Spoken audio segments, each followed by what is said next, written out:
Galveston, Texas is an island city on the Gulf Coast of Texas, and it is the fourth most popular cruise port in the U.S. But it also presents some very unique challenges to cruisers due to its small size, tourist-oriented price points, and distance from the nearest major airports. Today, we want to cover 4 areas that we hope will help you have a great cruising experience from Galveston and maybe even save you a couple dollars along the way.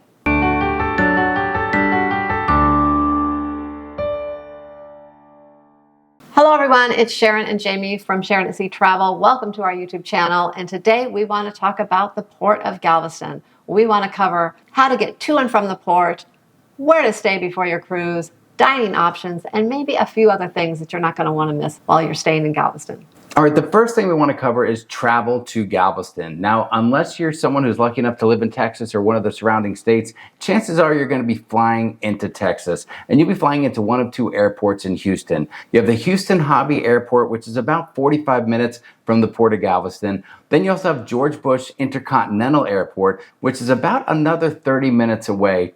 Neither airport is too close, so they both present challenges. When it comes to getting to the port, any way you go will cost you a pretty penny. You can try cruise line or third-party shuttles, which might be okay for 2 people, but they are priced per person, $50 to $75 per person one way, probably with a discount if you book a round trip at the time of booking. And that could add up quickly for families. You can also grab a taxi for about $160 from George Bush Intercontinental Airport. And usually a taxi will hold up to 4 people. You just got to keep an eye out for how much luggage you're toting along with you. Now, I just checked Uber to see how much it would be for an Uber to get from George Bush Intercontinental Airport to the Port of Galveston right before this video, and it was about $105 without any additional discounts or anything like that.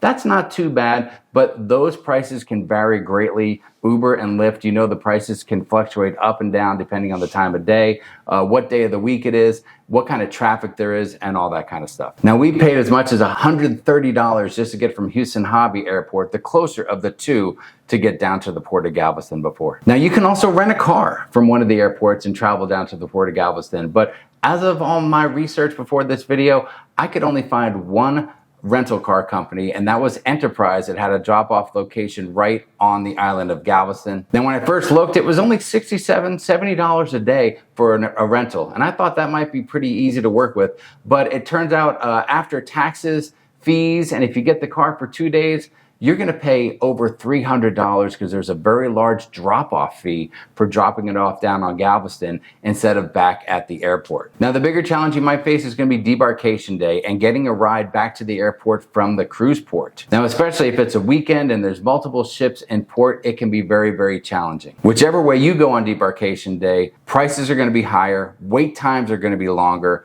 your stress level is going to be through the roof. And if you go with Uber or Lyft, you may actually have to walk outside of the cruise port area to go to a designated pickup place to catch your ride back to the airport. Now, for new cruisers, that can be a little bit challenging. The bottom line is that unlike bigger cities with nearby airports, Galveston can pose some unexpected challenges. So make sure you do your research and have a plan on how to get to and from the airport to the cruise port. Now let's talk about hotels and places to stay pre-cruise in Galveston. We usually fly into Galveston a day early, sometimes a couple days early, because we like to have plenty of time to kind of sightsee. Maybe if we're having a group cruise, we want to have some time to be social, hang out with the people in our group, and we like to make sure that we are there in plenty of time and don't miss that cruise ship. That's very important. You know, flights these days, sometimes delays, so make sure you fly in early. Galveston is a tourist destination and a beach town, and there is plenty to see and do there. You will have many hotel options in Galveston, and they will come in all shapes and sizes. Our favorite hotel is the Harbor House, located right next to the Carnival Cruise Port, so close you can even walk. And it's a favorite for cruisers, and it books up months in advance, so you need to book that early. We also had a great stay at the Tremont House, just a few blocks from the cruise port and still within walking distance, and the Tremont had 2 things we really liked. Jamie loved the rooftop bar, and I love the fact that people told us that the hotel was haunted. Best thing is, it's supposed to have ghosts. It's a haunted hotel, supposedly. So we'll see tonight when we stay here. We're going to kind of do a little ghost hunting and see if that's really true. Both are awesome hotels, but both are quite expensive, averaging over $200 to $350 per night or more. But The sooner you book, the more you're going to save. On the opposite side of the island from the cruise port and only about 2 miles away is an area called the Seawall, with sort of like a boardwalk type area, a seaside pier with rides and all kinds of restaurants, shops, and you'll even find a number of hotels there with different price ranges all along the Seawall Boulevard, as well as some name brand hotels such as the Hilton and Holiday Inn, which sometimes offer some options for cruisers, such as the park and cruise option, and some also offer shuttles to the port. Any way you slice it, staying on Galveston Island will tap into your pocketbook or wallet, but we do have an option that can save you a few dollars.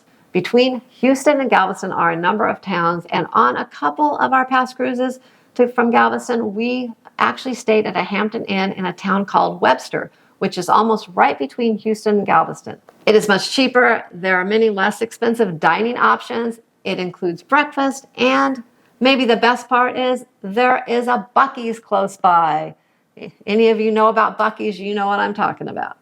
Overall, this option saved us quite a bit of money and was very convenient.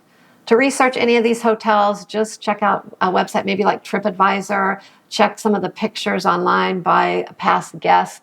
Don't go and check the hotel pictures, but get the reviews and pictures from the actual guests that stay there.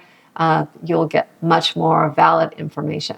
All right, so we've already covered 2 of the 4 areas we want to talk about with you today. But before we go any further, do us a favor. Will you hit that subscribe button, and don't forget to click the notification bell so you'll get notified, hopefully by YouTube, when we post new content. Now, back to the video. Now, let's move on to dining in Galveston. There is no shortage of great restaurants and dining in Galveston, and if you are a seafood lover, you are in for a big treat. You'll find things from fine dining to burgers and fries. They have it all. We have had a few great meals in the area, but I have to say our top 2 favorites are Willie G's and the Shark Shack. Willie G's is a bit more upscale and located right on the water next to the Harbor House. We have been there a few times and have had great food and service each time. And for a more relaxed environment, we recommend the Shark Shack. It is just a few blocks from the cruise terminal and has a wide variety of food. It has a little something for everyone in the whole family and at very reasonable prices. A few other popular spots to check out are Katie's Seafood House and Fisherman's Wharf, also right near the cruise port. And Fishtails, The Spot, and Miller's Seawall Grill are over on the Seawall Boulevard. But we feel bad just mentioning a few places to eat on Galveston Island because there are so many great food options available there. So once you book your hotel, start checking out and doing some research and find some great places to eat. All right, the final area we want to cover are things that you don't want to miss. Maybe some things you want to check out while you're on Galveston Island. Now, we know not everyone's going to have time for sightseeing, and we get that. You're there for a cruise. But if you do have a few extra days on the island, here's a few things you might want to pencil into your schedule. Number 1, fishing. If you're anything like me, you love to fish, and there are a lot of great opportunities for fishing in Galveston. So try your luck with a local captain and catch some redfish, red snapper, and even yellowfin tuna. You can take an island tour and learn about the history of the island, see the beauty of the island, or do some ghost hunting on the island. I think that's something Sharon might like. Check out one of the museums on the island, like the Bryan Museum. The Ocean Star Offshore Drilling Rig and Museum, that looks really cool. That'll give you the sense of what it's like to actually be on an oil rig, on one of the many ones that are located off the shore of Texas. And you can always check out the Galveston Railroad Museum as well. You can spend the day at one of the beaches on Galveston and make sure you visit the historic pleasure pier along the seawall. It's like a mini amusement park with food, shops, rides, and even a roller coaster. It is fun for kids of all ages. Now, we hope you've gotten a little something out of the 4 areas that we've covered so far. But before we leave, there are a few more things that we want to talk to you about with regards to cruising out of the port of Galveston. One thing is that I just want to touch base real quick on the 2 major cruise terminals. Now, for quite a long time, there's just been one cruise port area with 2 terminals in there. All the cruise ships left out of this one area. But in the last year, Royal Caribbean has teamed up with the Port of Galveston to build a huge terminal. I think it's Terminal 10, where just Royal Caribbean ships will leave from. This terminal is state-of-the-art technology. It's huge and can handle all of Royal Caribbean's bigger Oasis-class ships and even beyond. Now, the cruise port that belongs to Carnival, or that Carnival uses is adjacent to the main downtown area of Galveston. A lot of hotels, shops, restaurants, and things like that. Royal Caribbean's terminal is just a little bit off the beaten path, so we just want to make you aware of that. Royal Caribbean has a lot of parking right at their terminal, whereas most of the parking for the Carnival Cruise Port, although there is some right at the terminal, is located off property. So those are just a few things to think about. Make sure you're aware, whatever cruise line you're sailing on, get familiar with exactly where the cruise port is and how it relates to other areas of Galveston Island and what's going to be close by for you. We just wanted to bring that up real quick because that is something that's going to be very important to know. Another area we want to cover real quick are the potential struggles with debarkation morning. Now, I mentioned earlier that Galveston is an older city. It's a small city. Cruising out of Galveston is blowing up. And on any debarkation morning on a Saturday or Sunday, you could have 3, 4, 5 cruise ships debarking all at the same time. When you look at Royal's new terminal there and the size of the ships, you might have 10, 12, 15,000 people getting off ships on any given morning on the weekend. And the infrastructure just really isn't quite there yet in Galveston. Now, the Port of Galveston has been working hard to build things up, to create traffic methods and ways that you can get out of the port and back home. But like we said earlier, getting a ride, getting a shuttle, getting a taxi, these are all going to be challenges on debarkation morning. So just make sure that you give yourself time to do that and make sure you plan ahead for that. Boy, I'll tell you what, any chance you could, I'd say stay a night on Galveston before you even head back home. That might save you a lot of headaches. So debarkation morning, have your patience and be ready to wait a little bit. And I think Sharon might have the most important extra topic to cover as we wrap up this video. Well, I have a little final tip on Galveston weather. You know, Galveston weather can be very unpredictable. So this is one port you definitely do not want to book an early flight out of. I know sometimes people will book a flight before noon, take their chances. I highly suggest you book it even a little later than noon, especially at the winter months.